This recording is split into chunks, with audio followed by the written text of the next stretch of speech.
Hello, everybody. My name is Marko Komac. I come from European Federation of Geologists, and today I'm going to present you the INFACT project, quite interesting project that European Federation of Geologists, together with 15 other European partners, is currently doing.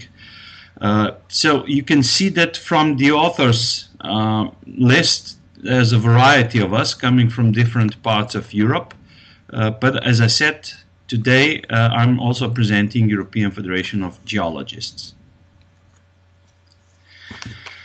We know that not only Europe but the world is facing huge challenges lately, and since I represent European perspective of geologists, I'm going to focus on what Europe's challenges are.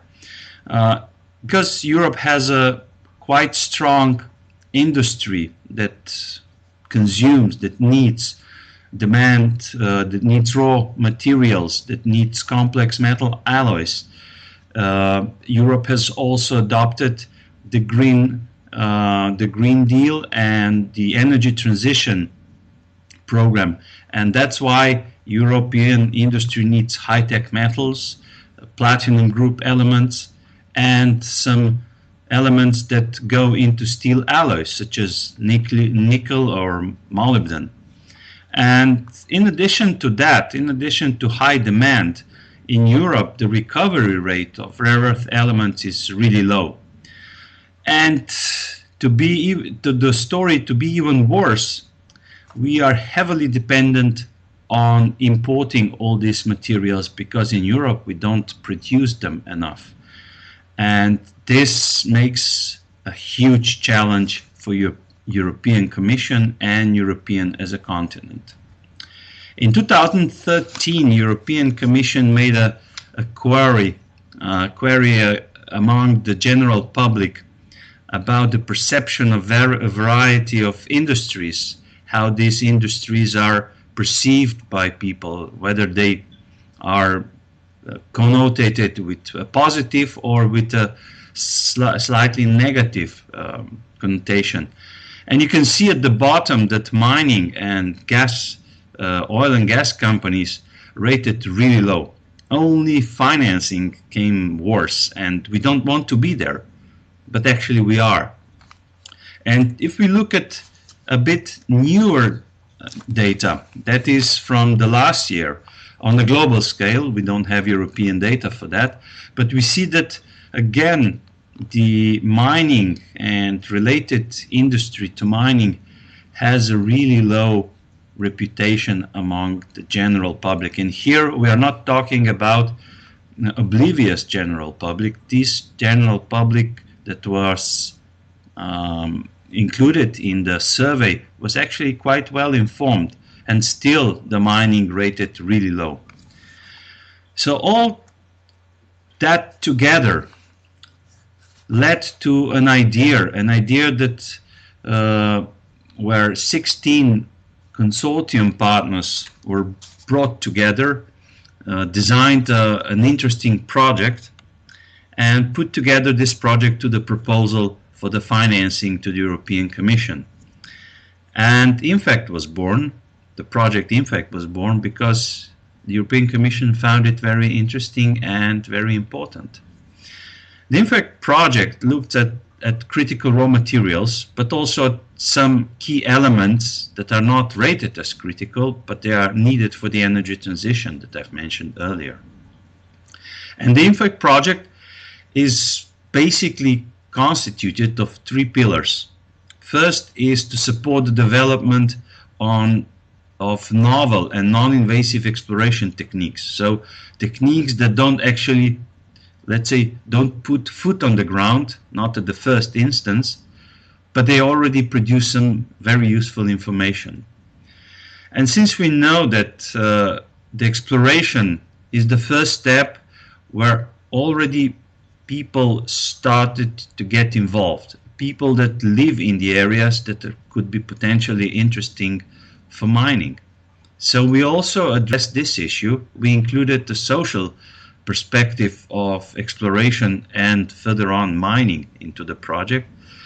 And since we don't want to invent the wheel, we also looked at best practices across the Europe's borders to other continents, to other countries.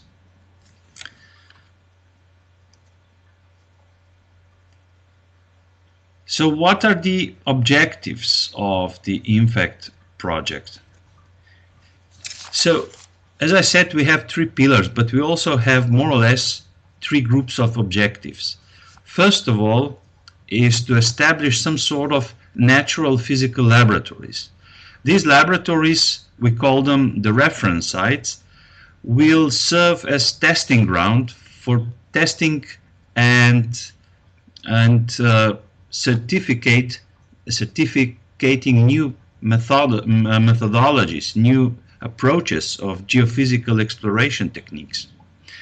And since we wanted to be as diverse as possible from the geographical perspective, but also from social perspective, we know that we have different cultures in Europe, and putting a reference site only within one type of culture might not work in another culture. So we also included a variety of cultural perspective. And we wanted to also to be these sites geologically relevant, and that we have already acquired enough geological data and information that on which we could actually test and benchmark new technologies. So all in all, three reference sites were chosen. One in Finland, that is Sakati, another one in Germany, that is Geyr, and the third group of reference sites, because there are two of them, in Spain, in Andalusia, Rio Tinto and Cobra Las Cruces. In addition to establishing reference sites, we also want to draft or prepare some sort of certification procedures, a way of protocols that everybody that wants to certify their technology, their approach to exploration, will have to follow. And if they follow it correctly, they are granted with a certificate that they are technically and also socially accepted, which is really important. And of course, the goal is also to reach credibility of these protocols and these technologies, to include general public and to make the procedures as transparent as possible.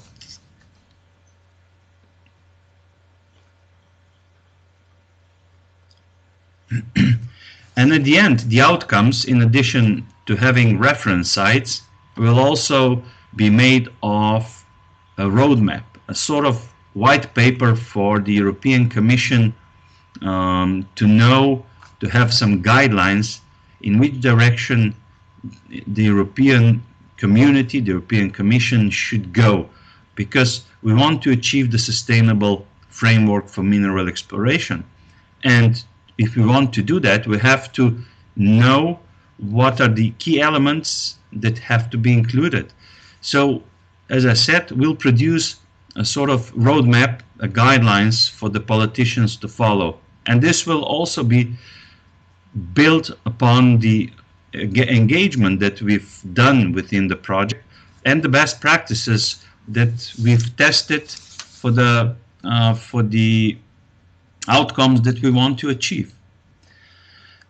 The project itself has many deliverables and many outcomes, but I will focus now here on the public survey that was done already 2 years ago, but it's still very relevant because it's one of the rare in Europe.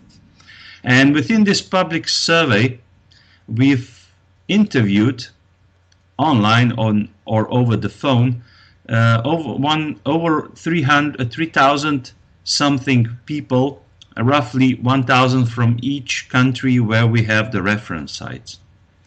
And we asked them what their opinion about the mining and the mineral exploration is. And for those that are more interested in the details, because we don't have time to go into all the details, there's a link on the bottom left side of this slide where you can find the full report, which is really interesting. And I'm going to fly through some of the main questions that we posed and, of course, the results. The first question was, how important do you think the mining is in your country? So those are the three countries, right? Finland, Germany, and Spain. We have four columns. The first one is the sum of, or the average of the all three countries. And then the second one is Germany. The third column is Spain. And the fourth is Finland. I'm just going to focus on the total one. And we can see that almost half of people agree that mining is either partially important or really important in the country. And there's another quarter of people that are indifferent about it. They don't know whether it is or it's not. And there's only about 20, 25, even less, about 20% of people that disagree with this statement. So we can conclude that mining in general is perceived as rather important industry in Europe. But if we go further to the questions that we posed to our public during the survey, we asked them then, how do you feel, or is your opinion on the impact of the mining on the environment? Can the mining handle the impact rather well? And here you can see almost totally different picture. Only about 1/5, so 20% of people think that mining can handle the environmental issues rather well. Then we have again the indifferent ones. It's again about 1/5. And people who really disagree or partially disagree, they sum up to a little bit more than a half. So people actually perceive mining as environmentally really rude and really negative. And then we have some people that don't have opinion, but that's just about 10%. If we go to the outcomes, to the general outcomes of the survey, and if we try to assess the public attitude towards a variety of issues related to the mining, we can see that we have some positive and also negative impacts or perceptions of mining. So mining in general is perceived as being positive for the economy, being positive for independence from foreign sources of raw materials, and also very important for employment in the community where the mines are located. And there's also a little less positive, but still positive, impact on the infrastructure that mining brings into a specific region. Again, environmental impact is perceived very negatively, and acceptance of mining in the community is rather neutral. It sometimes in some areas is very positive, in other areas it's very negative. To conclude, if we say that the good things or the positive perception of mining is, as we said, it's positive impacts on economy, employment, and being independent of the mining resources. Some also, as we said, to the local infrastructure. But as we also ask people how they perceive the novel technologies, for example, stuff or sensors that you put on drones and helicopters. We ask them whether helicopters and drones actually are disturbance in their lives, and on general people don't feel that drones or helicopters are that disturbing. Yet if we look at the negative impacts, again, environmental impact is negative, but then people also perceive drones and helicopters as the source of noise and as the source of intrusion into their private lives. So there is some negative connotation with drones and helicopters, but that's, we can say, to the minor extent.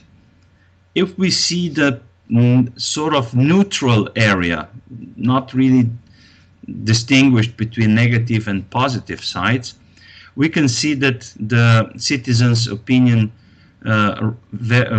vary a lot in the areas of trust to the mining companies or the trust to the governmental institutions that oversee the mining industry. And that is the conclusion of the presentation. I thank you very much for your attention and hope you enjoyed the presentation.